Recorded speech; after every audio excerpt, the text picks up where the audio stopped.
Good morning, I'm Larry Steinhouse, and welcome to Money Chat Now. Money Chat Now is a politically charged stock market pre-show giving you the politics behind the biggest moves in the stock market. It is presented with comedic common sense by an expert in financial literacy, and of course, that's me, Larry Steinhouse. Today is Wednesday, March 16th. Hump Day, right? I want to welcome you to the show. We are here live on WWDB Radio 860 AM in Philadelphia, and we are live on Facebook, Twitter, LinkedIn, and YouTube.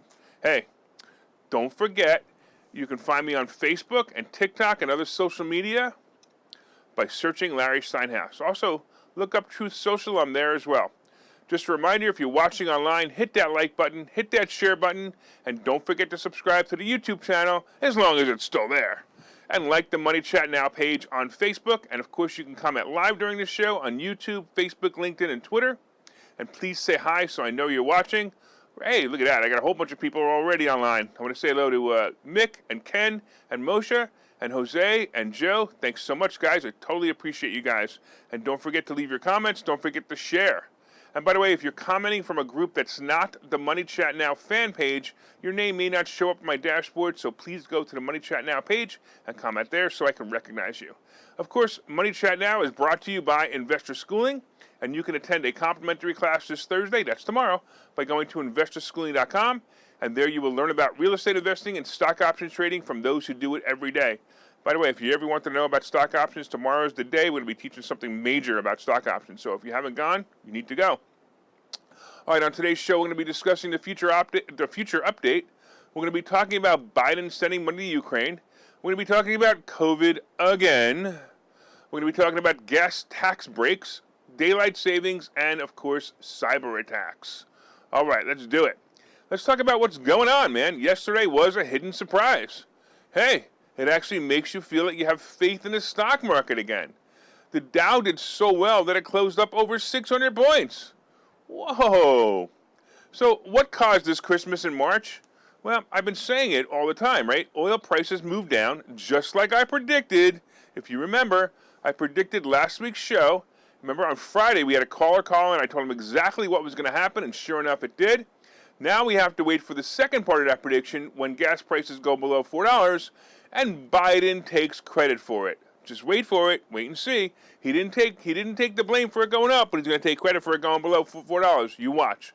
However, the market, not only saw oil prices go down, but the inflation report wasn't as terrible as expected. I say wasn't as terrible because it was terrible, but it wasn't as terrible as expected. I find that hysterical. All right, let's talk about this for a moment. Inflation, as we know, is insane right now. Wall Street has been predicting an inflation rate of, 0.9% for the month, but it came in at 0.09%, I should say, but it came in at 0.08%, and this made investors happy. It made investors happy.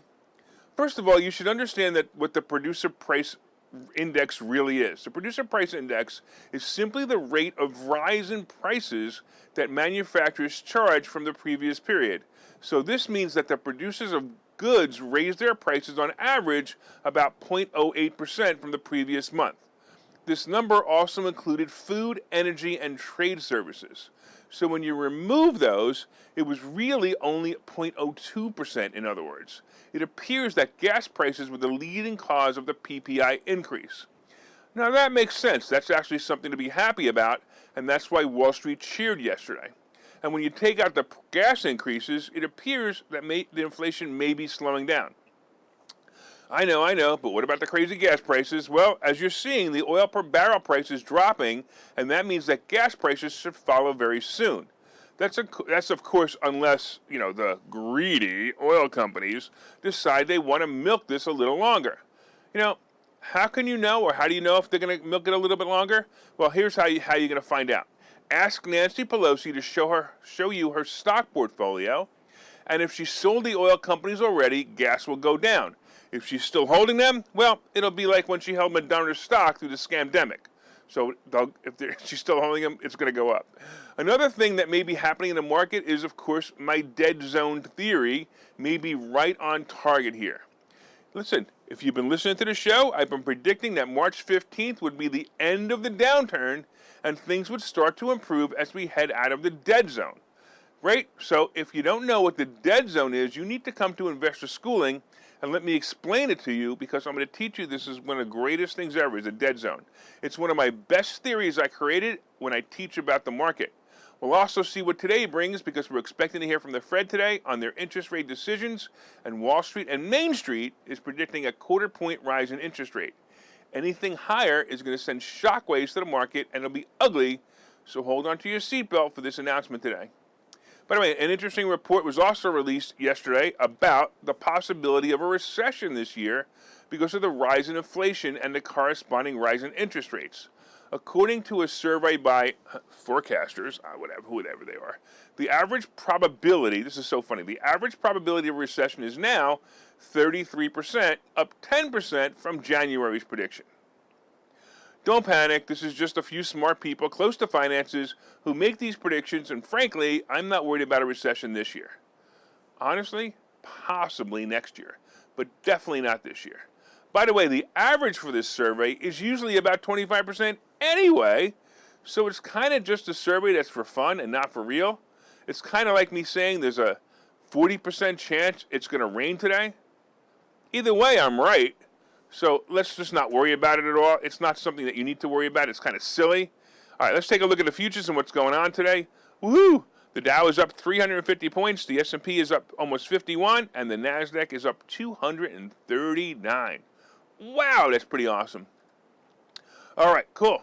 Hey, I want to also say hello to everybody online. A couple of people online just got on. Charles and Dan and Carrie and my wife, and she wants me to say hello to all the listeners on WWDB Radio. Hey, don't forget you guys on WWDB Radio. I love you guys. You guys are awesome. I want to say hello to Victor and, of course, Vern as well. Let's talk about the fact that Biden is spending money to increase in Ukraine. All right, I mentioned last week that the Democrats prepared a bill to keep the government running, another few months to avoid a government shutdown. Yeah, I know what you're thinking. The government would probably do a lot better job if it was shut down, and this country would probably be better off, but sorry, that's just not how it works. The government would always find money, and it'll always find money to continue to operate. You've ever noticed that every single time that they say, we have to avoid a government shutdown, they find money? Whatever.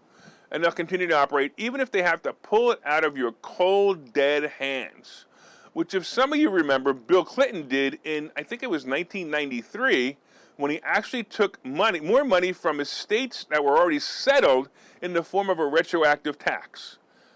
I don't know if you guys remember that, but that was unbelievable.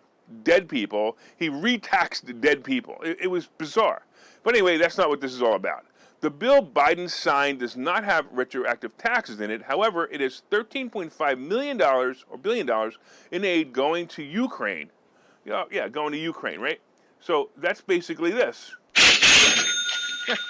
I mentioned last week that $14 billion in COVID aid to small businesses and other sufferers of COVID, government overreach, was removed from the bill so that $13.5 billion could be sent to Ukraine as relief. So the bill was signed. I'm kind of wondering, though, does that mean that President Zelensky will now have money to buy more of Hunter Biden's artwork when they rebuild the museums? I don't know, what's that term again? The one that's kind of like the opposite of tit for tat. What the heck's it called? Yeah. Quid pro quo. Yeah, that's right. So in about 15 years, when Ukraine is completely rebuilt and they have a museum with Hunter Biden's paintings in it, if you happen to visit it, remember to say, Larry Steinhouse told me about this, and then make sure you chuckle over it, because it's definitely going to happen.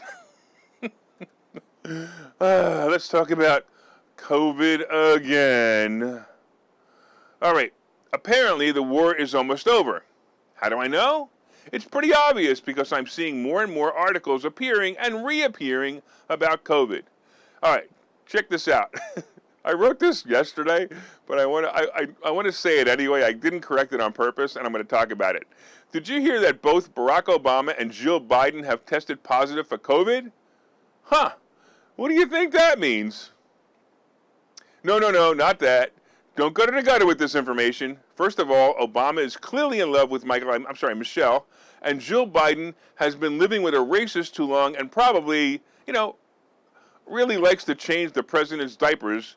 So the fact that Jill Biden and Barack Obama have COVID means that the news needs more meat to talk about COVID. All right, I got to correct this. I just thought it was so funny I had to say it. I got to correct this because the correction is comical too. The correction is that, apparently Joe Biden announced that the First Lady had COVID, right? So what would you think? The First Lady has COVID. I mean Jill, right? It would be Joe Biden has COVID, right? No, it was not that. It was actually the Vice President's husband had COVID. Huh? Anyway, that's what we're living with right now. We're living with a president who doesn't even know who's who. I wonder if he calls Putin Zelensky. Anyway, look, most important, the reason that they're doing this is because they basically need more information, more things to talk about on the news. So now they're going to talk about COVID again because they know we'll no longer have the war to talk about. Have you started to see more masks in the supermarket again? Well, make sure when you do, ask them how ask them how Barack Obama is feeling. We also heard, by the way, I don't know if you heard this, but that China is on lockdown again, as I mentioned yesterday. I also saw other articles resurfacing about the Deltacron variant, which is a joke. I mean, the Deltacron variant came out, they talked about it in January, and now the same articles are resurfacing. Listen, I'm going to tell you right now, we need more Republican governors to stop this madness and let everyone go back to calling it the common cold. Speaking of governors, I'm telling you right now, you guys want to register for this event. You want to register for the Freedom and Finances event. We've added Doug Mastriano as another keynote speaker. Doug Mastriano is amazing. Everything about him is amazing. Doug's story is going to mesmerize you, and he also is a leading contender in the governor race for Pennsylvania, and you want to be at this event to shake his hand and wish him luck. Look, you come to the event, you shake his hand, you take a picture of him, he becomes governor, you go, look, I got a picture of me and the governor. That's pretty cool, right? I actually became a really big fan of Mastriano when he fought the big bad wolf, Governor Wolf, against mask mandates and vaccine mandates. And we also had a half a dozen more people who are going to teach you how to make more money and have more freedom, including Dan, who's watching online right now. So go to 4mmw.com and register for the event, 4mmw.com and register. It's going to sell out fast. I think we have 45 seats left. Go to 4mmw.com. Let's take a commercial, and we'll see you in a couple of minutes. Investor schooling. Those guys are everywhere. Investor schooling? Those guys are everywhere. Investor schooling? Those guys are everywhere. Investor schooling. Those guys are everywhere. Register for a free class at investorschooling.com.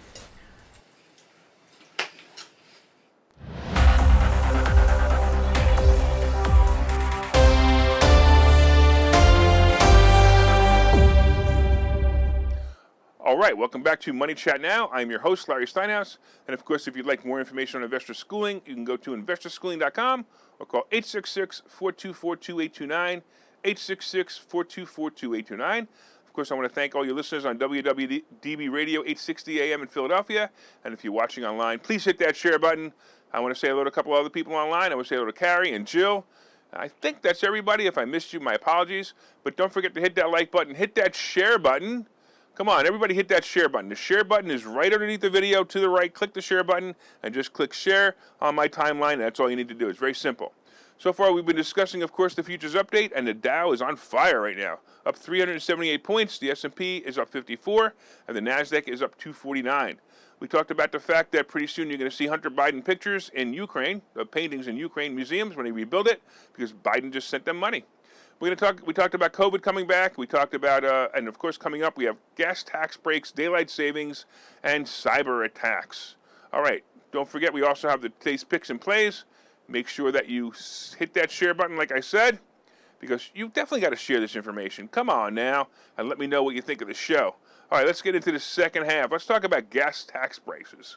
So we've all been experiencing higher gas prices lately, and if you've seen it, you've seen posts on social media often have pictures of the highest prices people can find.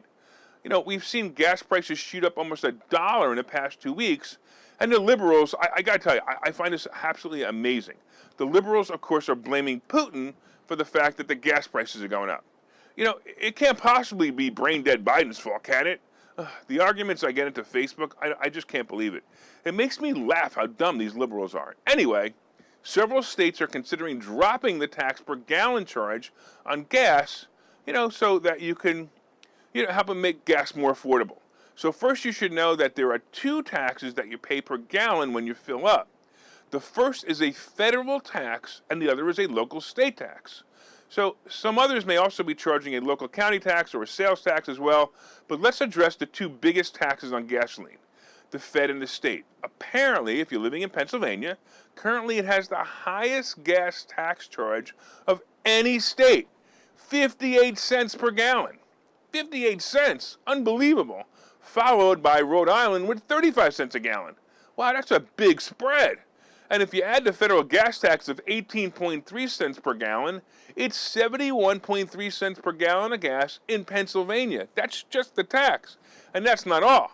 There's also sales tax as well, right? Now in Pennsylvania, this is amazing. In Pennsylvania, they don't charge sales tax by the purchase price. They actually add a calculation called excise tax of 50 cents a gallon. Other states like New York City charge sales tax on the regular rate. So in Pennsylvania, the total tax for a gallon of gas, the total tax is $1.21 per gallon. And the liberals think that gas prices are high because of Putin?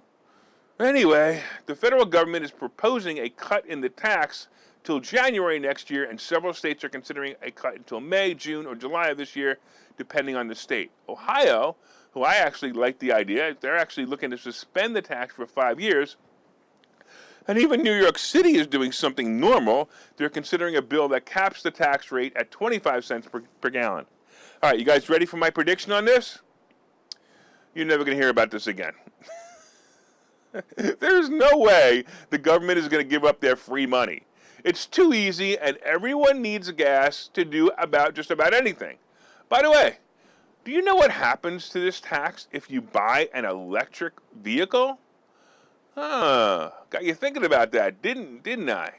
Well, I don't know if you know this, but in the new infrastructure bill, ready for this? A per mile travel tax is being added to your tax bill to cover the deficit. Yep, these Democrats never miss a trick. So next time you pull up to the pump, look over at the sticker on the pump. No, not the one that has brain dead Biden pointing and saying, I did that. Look at the tax sticker. Some pumps actually show you how much you're paying in taxes per gallon. And don't forget, in Pennsylvania, we're paying $1.21 a gallon, no matter how much the price of gas is. So imagine how much the price of gas was really when it was $2 a gallon. Amazing. Hey, let's talk about daylight savings. Apparently, the Democrats have finally come up with the only fully bipartisan bill ever created. It seems that we may never have to turn the clock back again if the Senate gets its way. I had to laugh at the name of the bill, though. It's just so funny. You know, they introduced this bill and they approved it by the Senate, and it's called the Sunshine Protection Act. Yep, the Sunshine Protection Act. I do have to say, whoever comes up with these names like Sunshine Protection Act, the Green Deal, and of course, Build Back Better, is an excellent wordsmith. I wonder if they can come to my business and, you know, maybe be the marketing director for me. Sorry, Paul, you're fired. Anyway, the Sunshine Protection Act was passed unanimously, and if it passes completely, we will never have to turn the clock back again. I'm actually pretty excited about this idea, but I truly have to make fun of the senator named Patty Murray. Of course, she's a Democrat. Now, you have to listen to this, right? She was talking about the bill, and she said, let's get this bill on President Biden's desk and deliver more sunshine to Americans across the country. Does she really think the sun is going to shine more if the bill is passed? Oh, wait. Now I know who Kamala Harris was explaining the war to in the clip. And we thought Harris was just dumb. I'm definitely guessing this bill is going to become law, but my real question is, why did it take so long? Really? All right, let's talk real quick about cyber attacks. Hey, with the war in Europe, we're noticing more and more cyber attacks against Russia and Ukraine. But what about here and other countries? Look, if you recall last week, I discussed the fact that Ukraine was looking for volunteers to work on hacking the computers in Russia to help them with the war effort. And they asked anyone, anywhere on the planet who wanted to help to try organize themselves so they would have a solid direction to take down major parts of the infrastructure in Russia to help Ukraine stop them from invading, right? Makes sense. It's great, but it's not so great. We now essentially have armies of organized computer hackers that view the world as a video game, playing Let's Wreak Havoc across the world. To a hacker, it's just a game and a thrill to actually break into a system and make changes or shut down major systems. You know, like the electrical grid or maybe, voting systems. They will be more organized than ever and become cyber bullies in whole new ways. They will blackmail companies just like they've done in the past couple of years, right? And they will put you in the dark. So, what are you going to do about it? Well, frankly, I'm going to tell you right now, there's not much more than to be prepared for it and to expect to be inconvenienced by it.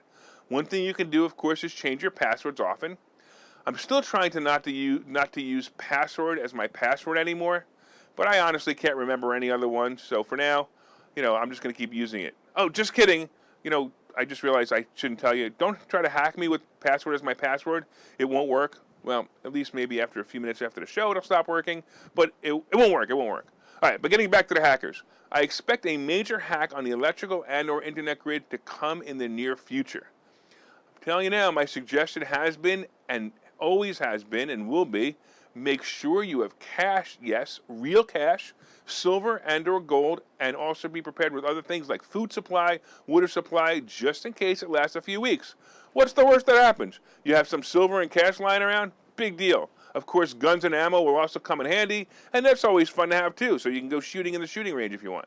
All this happens, don't come to my house, because if it happens and you didn't prepare, I'm not going to help you.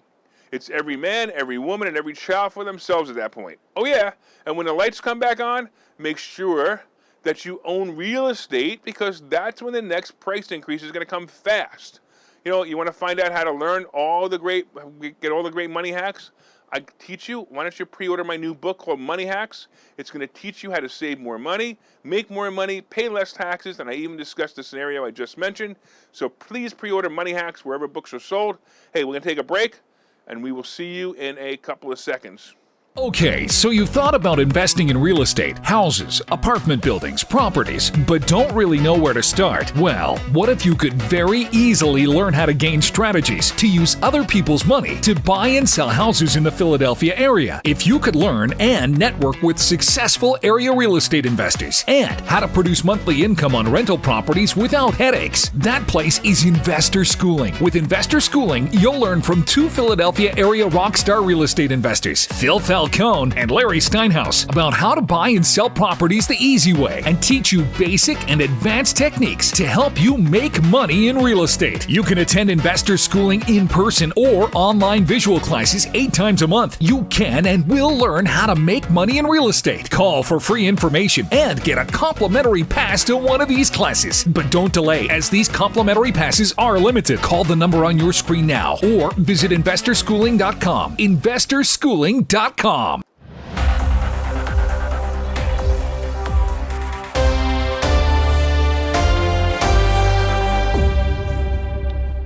All right, welcome back to Money Chat Now. I'm your host, Larry Steinhouse, and of course, if you'd like more information on Investor Schooling, you can go to investorschooling.com or call 866-424-2829. Hey, real quick, the futures are up 384, the S&P is up 55, and the NASDAQ is up 253. All right, Paul got a little worried. Don't worry, Paul. I can't find who made those things, so you're going to have to stay as manager. Sorry, you're going to have to come back. You're still marketing manager. Hey, we've been talking about some cool stuff today, and of course, we got today's picks and plays coming up. Make sure you hit that share button. Come on, Paul, hit that share button. You work here. Hit the share button. You're the marketing director. Share it everywhere. Hey, let everyone know what great plays are coming by sharing this information. And, of course, you could share on your page or groups. And you could also leave comments on Facebook, LinkedIn, and Twitter. And if you listen on WWDB Radio, set one of your presets to this channel and listen every day at 7:30 for all you need to know about the politics behind the stock market. All right, So first of all, are we going to get 2 days, good days in a row? It sure looks that way. A headline came across my desk this morning saying that Russia and Ukraine are starting to make headway into talks, and Zelensky is pleased with some of the compromises. Look, honestly, I guess if he gets anything he wants, he's lucky. The Fed is going to raise interest rates today, and Wall Street has pretty much factored it in, so as long as there's no surprises, the market should rally again. Hey, if you've been paying attention, I've been telling you to buy the travel stocks, and yesterday and today, all the travel stocks are the top gainers. In this business, you need some patience and you can't panic. I still have some plays I'm waiting on, but it's going to happen because I bought them a little early, but I feel better about them. I also told you the other day to buy Apple at 150, and if you did, you are really excited right now, especially if you bought options. And here's a play I got to tell you that I don't usually recommend, but if the S&P tops like 4310, I would buy some short-term puts on the SPY. This should pay off nicely as the money managers will pause, probably tomorrow, to take any profits before they lose their steak dinner. So watch for that pause. All right, come to our class on Thursday, and I'm going to teach you how to break down and pick the perfect stock options play. And go to Investor Schooling and RSVP for this class tomorrow. And yes, it's free for those who haven't been there before. Right now, of course, the futures are still up 375. The S&P is up 52.75, and the Nasdaq is up 24.75. Hey, don't forget also to register for our Freedom and Finances event. That's 4mmw.com, 4mmw.com. There you will see Doug Mastriano and a bunch of other great people talking about how to make more money and how to have more freedom. Let's get into the crypto scene and what's going on in the crypto scene. So right now, Bitcoin, Ethereum, and other cryptos look like they're benefiting from this rally, and they're all moving up. Bitcoin is above 40,000 again, and Ethereum, just to give you a quick, is right around 2687, which isn't bad, right? Gold and silver, as expected, are falling and they're moving down, and that's basically because when the stock market moves up, the gold and silver moves down, but it also means it's time to buy some. So the Treasury bond right now is a fraction of a point away from the 225. Watch this number, because when it hits this number, the Nasdaq's going to crash for the day, and when it does, buy Apple stock. I'm telling you right now, buy Apple stock if it does crash. All right, so real quick, from time to time, I own some of the assets and options discussed in this show, and the opinions discussed in this show is solely mine, and no one has asked me to discuss them. I look forward to seeing you tomorrow, same time. Make it a profitable day.